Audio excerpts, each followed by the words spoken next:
किसी से कर्जा कर कर नहीं, किसी का धन लेकर नहीं, किसी का दिल दुखा कर नहीं।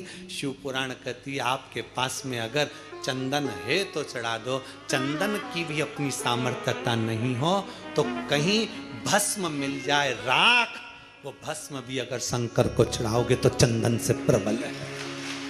भस्म प्रीता है भगवान को, प्रीता।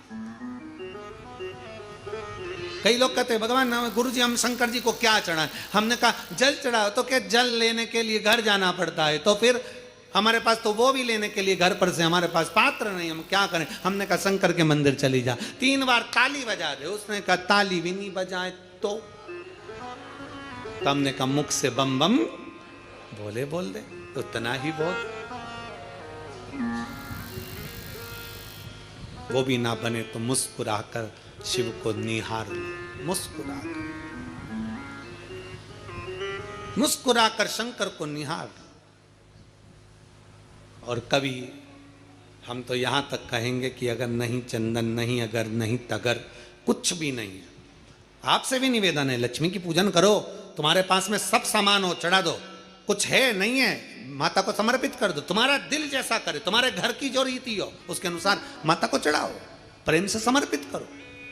नहीं है तो हाथ जोड़कर झोली पसार कर प्रणाम करो, माँ ये पीले चावल यही लाल पुष्प है, ये पीले चावल यही मेरा सब कुछ है, माँ मैं तुझे समर्पित करती हूँ। और विश्वास के साथ कहती हूँ माँ अगर कुबेरेश्वर बाबा आपको मेरे घर में नारायण के साथ भेजे हैं तो मेरा विश्वास है माँ आप मेरे घर में रहना और ऐसी संपदा देना कि आने वाले वर्ष में मैं भी हीरे पन्ने से तेरी पूजन कर सकूं। ऐसी कृपा करना, तू कृपा करना,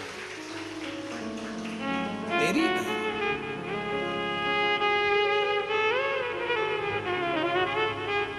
अब हमारी आदत क्या हो गई? मार्केट में सीताफल बिक रहा है, मार्केट में गन्ना बिक रहा है, मार्केट में बहुत सारी पूजन की सामग्री बिक रही है। हमारे मन में आया, हमने किसी को खरीदते हुए देखा था सीताफल, मतलब लक्ष्मी जी को सीताफल भी चढ़ाना चाहिए। हमने उसको खरीदते हुए गन्ना देखा, मतलब गन्ना भी चढ़ाना चाहिए। लक्ष्मी जी को मैंने खरीदते हुए ये देखा, मतलब ये भी चढ़ाना चाहिए। लक्ष्मी जी को मैंने चढ़ाते हुए लोगों से सोने के सिक्के देखे, मतलब ये भी चढ़ाना चाहिए। मैंने लक्ष्मी जी को चढ़ाते हुए चांदी के सिक्के देखे, मतलब ये भी चढ़ाना चाहिए। मैंने लक्ष्मी जी को चढ़ाने के लिए ये देखा, वो भी चढ़ाना चाहिए। घर में सामर्थ्यता नहीं है और कर जा कर तुम सामान लेकर माता लक्ष्मी को चढ़ाओ, लक्ष्मी जी कभी प्रसन्न नहीं होगी। लक्ष्मी कहती है कि तेरे दिल से तू मुझे जैसा रिझा सकता है वैसे रिझाना, अगर तू केवल दीप लगा देगा ना उतने में मैं भी खुश हो जाऊंगी और तेरा भंडार भर कर चली जाऊंगी, भंडार भर कर। कई लोग कहते हैं गुरुजी आपकी दीपावली पूजन बिल्कुल सरल है, एक सिक्का रखना है, थाली में पूजन धनतेरस से चालू करा, रूप 14 पर करी, रूप 14 से करी, दीपावली पर पूज लिया और मालूम पड़ा फिर आ गया गोवर्धन पूजन। दीपावली का दूसरा दिन, खजाने का दिन, पड़वा का दिन, उस दिन फिर पूजन का विधान। तो हमारा शास्त्र कहता है दूसरे दिन जब पूजन करो पाटा जैसा कि लगा रहने दो, जैसा कपड़ा बिछा रहने दो, जैसी थाली रखी वैसे रखे रहने दो। और गोवर्धन पूजन वाले दिन भगवान गोवर्धन नाथ जी का नाम लेकर माता लक्ष्मी का स्मरण कर फिर 2 दिए लगाना है। 2 दीप, अब की बार तेल का दीप नहीं आएगा, दोनों दिए घी के लगेंगे और दोनों ओर लगेंगे, लक्ष्मी जी के सीधे हाथ पर भी और उल्टे हाथ पर भी। घी का दिया लगा दो, अखंड नहीं लगेगा, थोड़ी देर के लिए लगाना है और लगाकर उन्हीं दीप को लगाकर माता की पूजन कर लो। गोवर्धन पूजन वाले दिन, पड़वा के दिन जैसी पूजन रोज करी वैसी की वैसी चंदन रोली मोली हल्दी जो भी है वो चढ़ाकर पूजन करो। केवल 1 कमल गट्टा, 1 हल्दी की गठान और 1 कमरबेल का टुकड़ा समर्पित कर भाव से प्रेम से भोग लगाकर आरती कर लो। वही 2 दिए से जो रखे हैं उन्हीं 2 दिए से आरती कर लीजिए और माता को प्रार्थना कर अपने घर में रखिए।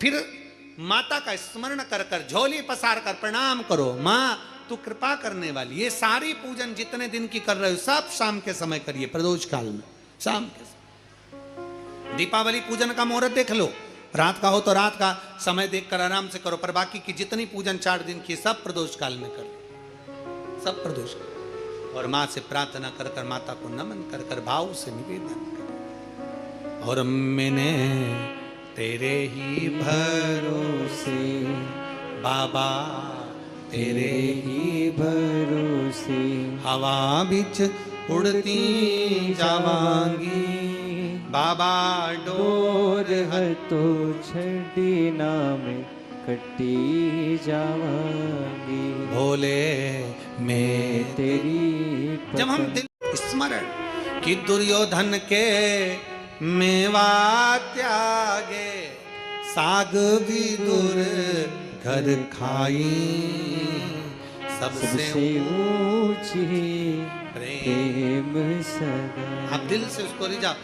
जैसे 4 दिन की पूजन हुई गोवर्धन पूजन तक, 5वां दिन जब यम द्वितीया का आए, दूज का दिन रहे, उस दूज के दिन फिर वही जैसी की जैसी पूजन करते आए हो, जल का कोई स्थान, जल का छींटा, चंदन रोली मोली हल्दी और घी के 2 दीप जो लगाए हैं, दोनों दीप वहीं पर सीधे हाथ उल्टे हाथ पर, और कोई कमल गट्टा नहीं चढ़ेगा, कोई हल्दी की गठान नहीं, कोई अमरबेल का टुकड़ा नहीं, जो चढ़ा हुआ है उसी का स्पर्श कर कर वापिस चढ़ा देना है, वही की वही भोग लगा देना है। जो सिक्के तुमने रखे हैं उस सिक्के को हाथ में उठाना है, 1 हल्दी की गठान, 1 कमल गट्टा, 1 अमरबेल का टुकड़ा, लाल वस्त्र में उसको बांध कर दिया साथ में लेकर, 1 दीप वहीं लगा रहेगा, 1 दीप साथ में लेकर जिस अलमारी में तिजोरी में आप रखने के लिए जाएं, उसी अलमारी तिजोरी के साइड में दीप को थोड़ी देर के लिए रखें।